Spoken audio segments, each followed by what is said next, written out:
All right, and welcome to my software update 2.00 for the Fisker Ocean. I just did my other video posted that talked about the installation that was done by the service tech while he was repairing the vents that had failed. And that video is up here, so definitely check that one out. For this update, there are a number of things that were listed on, I think it was a presentation, investor presentation that listed the software updates that were upcoming for the Fisker Ocean. And for 2.0, they listed 9 different things. And I'll go over those. And there are probably more that I don't have right now, but I'll probably discover over the next week or two while I'm driving.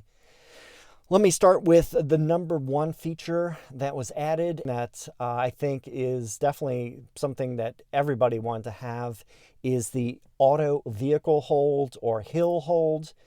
And I'll give you a demonstration of that right now. All right, so I am in reverse now and I'm letting go of the brake pedal and the car now has hill hold mode. Let me press the accelerator again. You can see I am on a fairly decent hill right here. And if I stop, hold the brake in, you'll notice now that it has an H on the screen, and that indicates the hill hold. So hold mode is one of my favorite additions on this update. The next thing that will be coming is one pedal driving.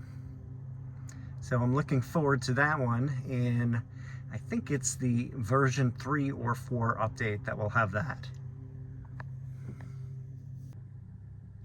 And here I'm in drive, and the hill hold mode is also working.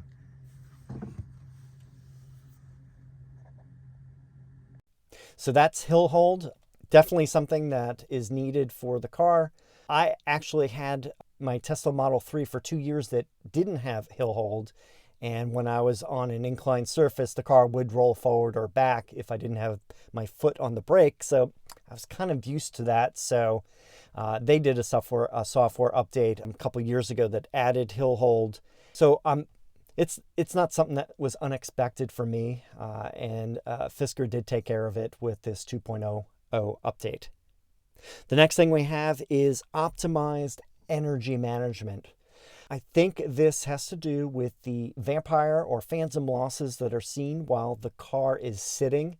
When it's parked, there are losses due to the systems. For example, during the night when the car is asleep, it tends to wake up every hour or so to check on the 12-volt battery and to charge it when necessary.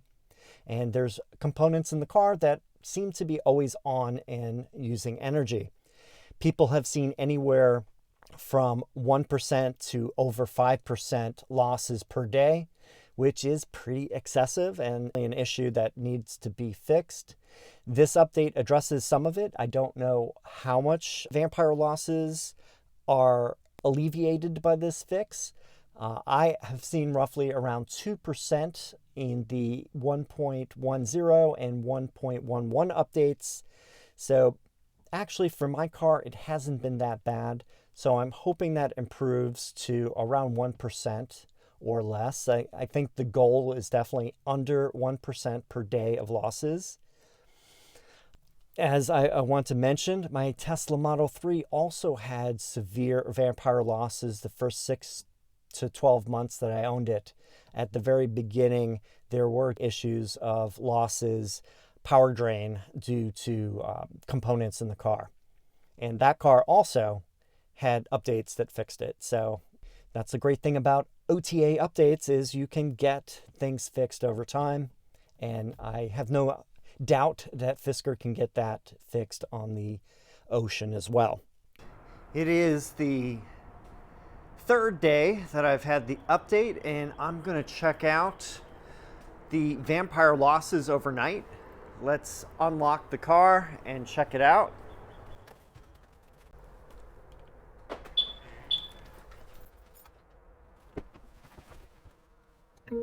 And we see that the Screen is rebooting.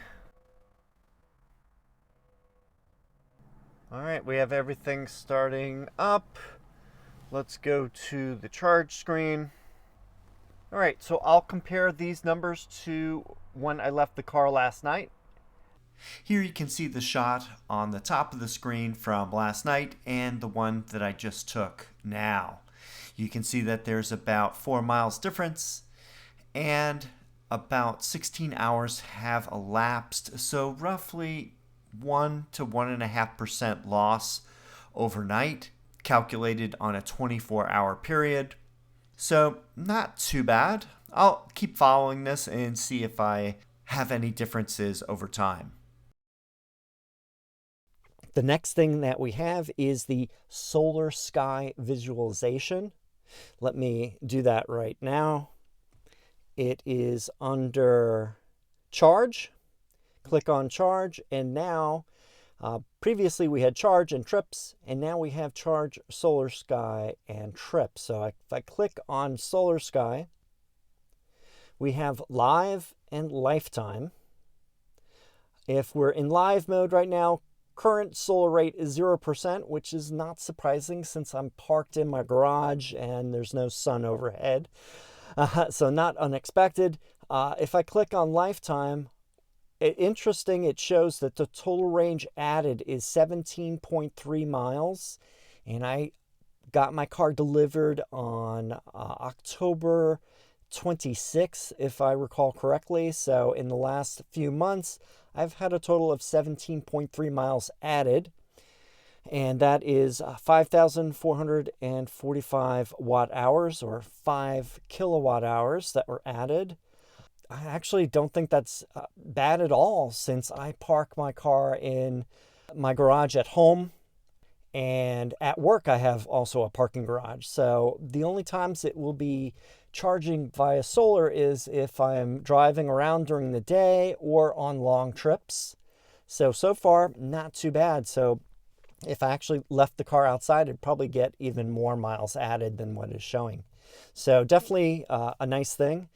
Hopefully they can add some more data on here. I'd love to see if they could have, for example, monthly addition of maybe like how Trips Counter keeps track of your trips, and you can set things for that. Maybe they can have something for Solar Sky that has more data. I think that would be a nice thing to add in the future. Since I'm here, I'm going to click on trips, and let's see. The trips section looks a little different here. Interesting. I don't have any data on here besides the miles, so I'll probably have to drive this a little bit and see what that shows. By the way, I just hit 3,000 miles this week.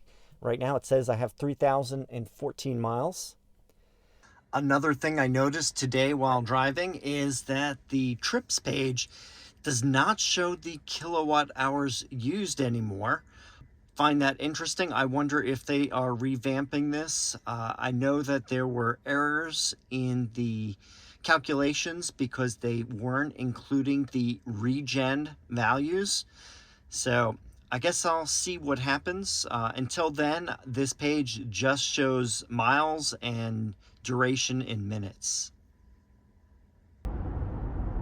And right now I'm driving and it's fairly sunny overhead. I don't have any trees blocking the roof.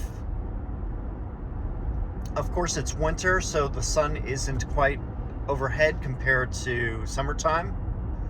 So that probably explains why the percentage is not quite as high as it could be. Interesting nonetheless. Not exactly sure what the percentage is. I'm guessing it's the percent total capacity of the solar panel.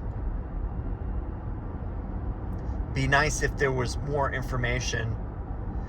For example, the amount of kilowatt hours or at least watts that are generated.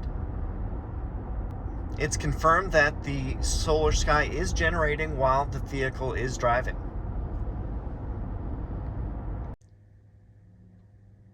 And I'm parked right now, And you can see that the current solar rate is 64%. Next thing we have is the torque split. There's originally the car was manufactured with unfortunately, for some people, a front wheel drive bias. Since there are two on the Fisker Ocean Ultra and Extreme, there are two motors, front and rear motors, and it does seem to have a front wheel drive bias. This update has changed the torque split to a 45-55. That this is just an interim fix, that they will continue to adjust the torque split, and that eventually there'll most likely be a rear wheel drive bias. So we'll see when that occurs. Next thing we have is trailer sway mitigation. I haven't towed anything with my Fisker Ocean yet, so I can't say exactly how that works yet. And I'll probably dive into the settings. I haven't seen anything obvious that would talk about the towing, so that's something I'll have to investigate over time.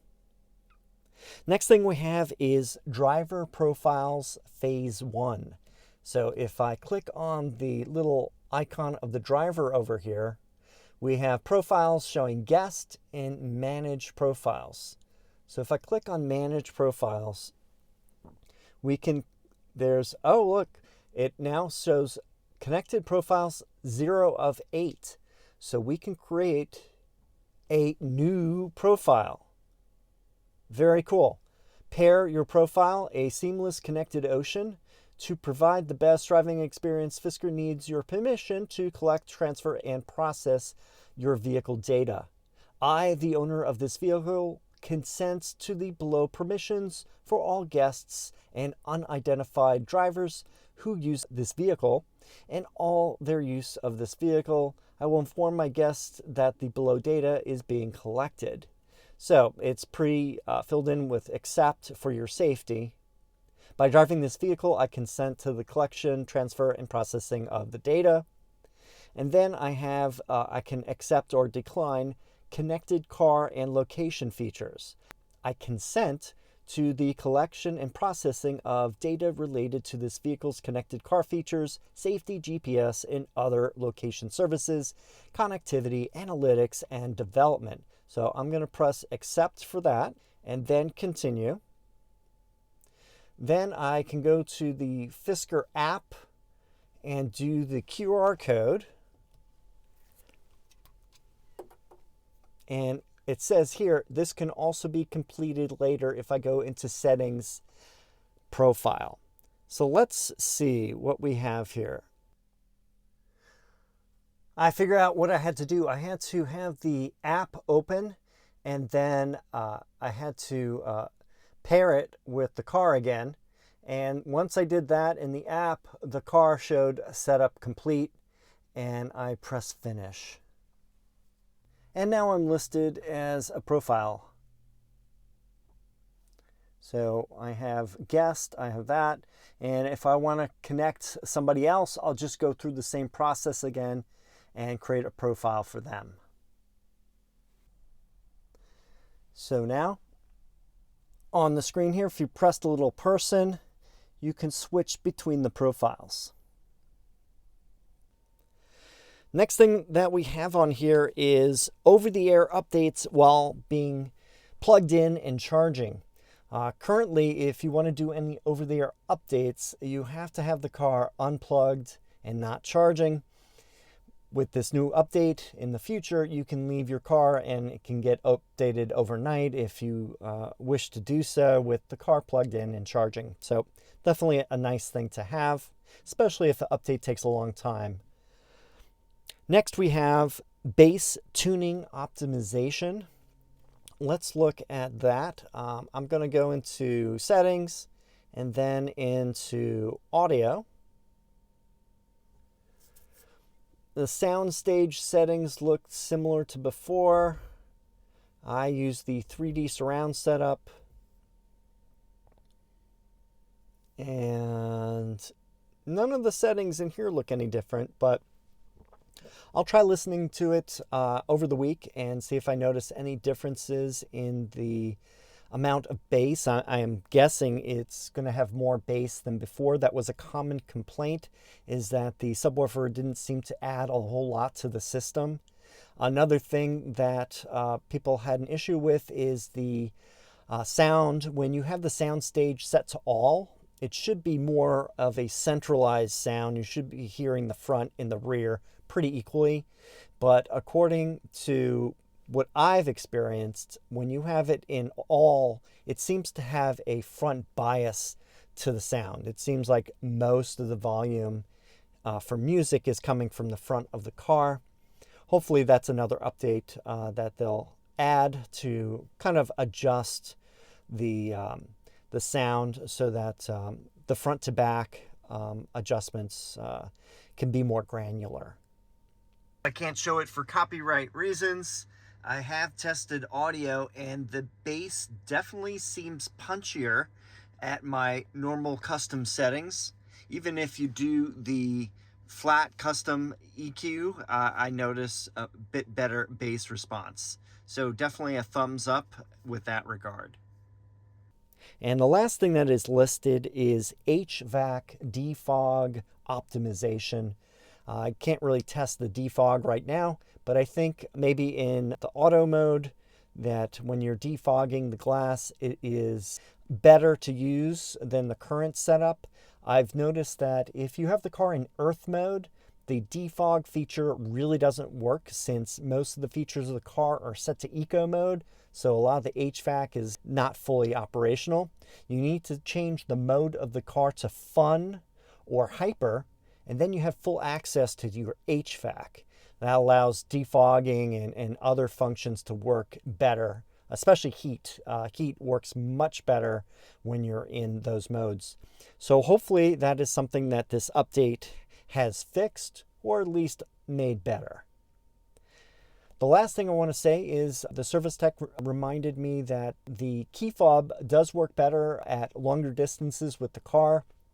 Maybe future updates, and if we see the NFC key card access and phone as a key activated, that will be also helpful. Also, we're looking for passive locking and unlocking of the vehicle, which should eliminate the issues of having to press the unlock or lock button. So those are all coming in future updates. One of the other things I want to test is how far the key fob can work from the Ocean. Right now it's unlocked. Let me see if I can get it to work from this distance.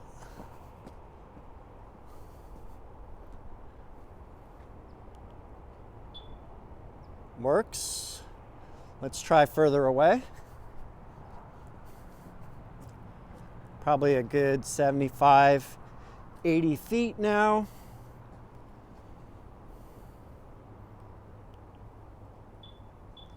And as you can see, it is locking and unlocking. Let me keep on going. Try locking. There it goes, it is locking. Well, I'm getting locking and unlocking from much longer distances than I've seen before. So hopefully, if you get this update, you'll be experiencing the better key fob performance. Here's a test this morning. I am about 30 feet away from the Fisker Ocean. I haven't gone near the car yet. Let's see if the key fob works from this distance. I'll do the unlock. And I get an instant unlock here. I didn't have to even wait 3 seconds. That's actually a huge improvement. Usually I had to be within 20 feet of the car for it to recognize the key fob. One thing I have noticed all day today is whenever I unlock the car, I don't have any pauses anymore. I only need to click it once and it works. So definitely an improved key fob performance with the 2.0 update. The default screen is the Fisker button right here. And what you have at the top is information. You get a view of the car along with the cameras you can click on. You have the GPS view. You have controls for the heated seats, and you also have music. So this didn't change. This is pretty much the same as it was before. First thing I noticed going through the software, on the maps and navigation page, they've reconfigured the top of the screen. They used to have a big dialog box for search, and that is gone now. There is now just the icons up here, so that definitely saves some space on the screen, lets the map take up more. Hopefully the map will stay in this perspective when you're in the 3D mode. Let's cycle through and see if there's any changes. This is the 2D mode. This is north, facing north driving, and then back to 3D mode. So if you want to search, you can click on the search button. Oh, interesting. So they have some charging button here, park, dining, interesting. If you click on this button, shows all the different categories you can use for points of interest. Let's go back. You click on here, this is your saved home address button. Then they have a starred for favorites. So these are recently visited locations. And then finally charging. Let me click on the charging real quick. So as before, it gives you options of 50 kilowatts plus or 150 kilowatts plus, which is very handy. If you're traveling on the road, you definitely want to see the 150 kilowatts or faster, preferably the 350, which gives you the fastest charging. And when you look at the different locations, it gives you what kind of charging there is, at least for this one here. If I click on Pleasant Valley, that's a new location near me that is Electrify America, and it has, I think, at least 6 or 8 350 kilowatt stations, which is very good. So it still doesn't show the details of the site, which would be nice to know in the future. So hopefully that's another thing that will be coming at some point. So as far as that goes, that's everything that I've noticed for navigation. Hopefully they will add more points of interest. I notice sometimes while driving that the places I want to go aren't listed by name, and I have to add the addresses myself into the system to do a search, which is kind of a hassle to do. So we definitely need more points of interest added to the updates on these. So I'm not sure if the maps will be a separate update, because when you go into settings and then manage maps, this doesn't really work right now. When you go to the installed map area, for example, North America, United States, when you go to, like, for example, if you go to your state, previously when I've tried to do these updates just didn't work. So hopefully this is something that will be working in the future. In fact, if I test it right now, if I go to North Carolina, that says there's a 75 megabyte update. Let's see what it does. Previously, it just would never finish the download. And we'll see what that does. Yeah, just like before when I've tried this about 2 months ago, when you do these updates, it says something went wrong. Please try again later. Yeah, something is not quite right with these updates. It still shows an update available, but I tried downloading it and it just doesn't install. So hopefully they work this out in a future software update.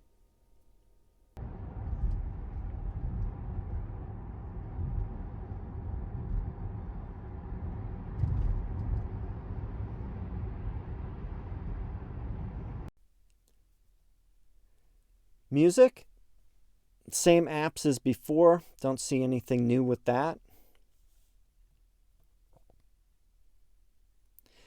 Here's when you can connect your phone to the car. You can add, has recents, favorites, contacts, keypad, etc. For some reason, my phone is not connected right now. I'm shooting the video, so I'll assume this will all work when I connect it later on. Let's go to the charge screen. I did talk about Solar Sky and the trips. One thing I wanted to talk about is the charge screen. Some people noticed in the last update of 1.11 where you couldn't set the battery percentage for state of charge. Now you can do that. For example, I clicked on 60% and you can go as low as 50% for the charging. I usually charge at 80% unless I'm going on a trip, and then I set it to 100% temporarily. As far as AC current limits, you can adjust that. 32 is the max, just like before. So all of this is pretty much the same as what we've seen. Next thing we have is the HVAC system.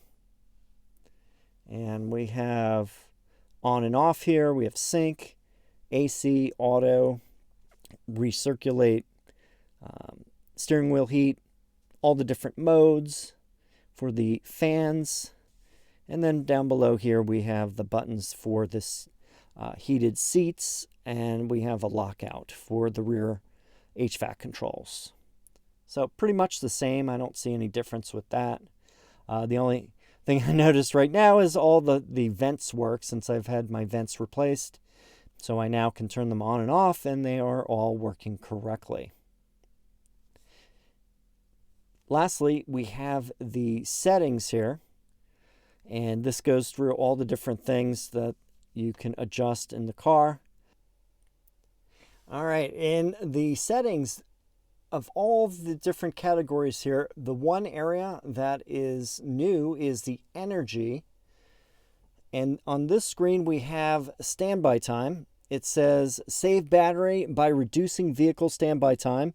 You may experience a slower boot up after vehicle turns off. Default is 24 hours. So you can do 24 hours, 10 minutes, or 30 seconds. Quite the range in standby time. I may test this and see how it works if you change it to 10 minutes. And see how fast it is to start up. I'll probably start with 30 seconds and see what that does. See if it's obvious. We are outside the car right now. I am going to lock it. And let's wait 30 seconds for it to do a timeout for the energy management. And we will see if it makes a difference when I try to unlock it, see if there is a delay. Looking inside, don't see anything on. All right, so we're about 30 seconds, over 30 seconds. Let's try to do the unlock and see if it makes a difference. Nope, car starts right up.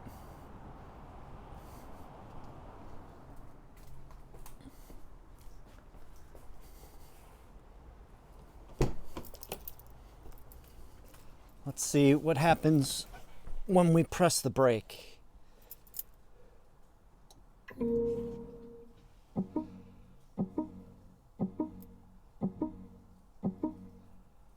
Yep, everything looks good. So I don't know how much the standby time works here. So I'm not sure what I want to use. If I want to do 30 seconds, 10 minutes, or 24 hours, I'll probably keep the middle one and test it for a little bit and see how it works on the 10-minute mode. As far as everything I've seen, I'm going to do a comparison of all the screens in 1.11 to the 2.0, and I'll show you that right now. I'll just do a running video slideshow of that. I'll show both side by side, the old with the new, and see if there's any differences between them. And if there is anything, I'll point it out on the screen.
All right, now you've seen the before and after screenshots of the software menu on the center screen.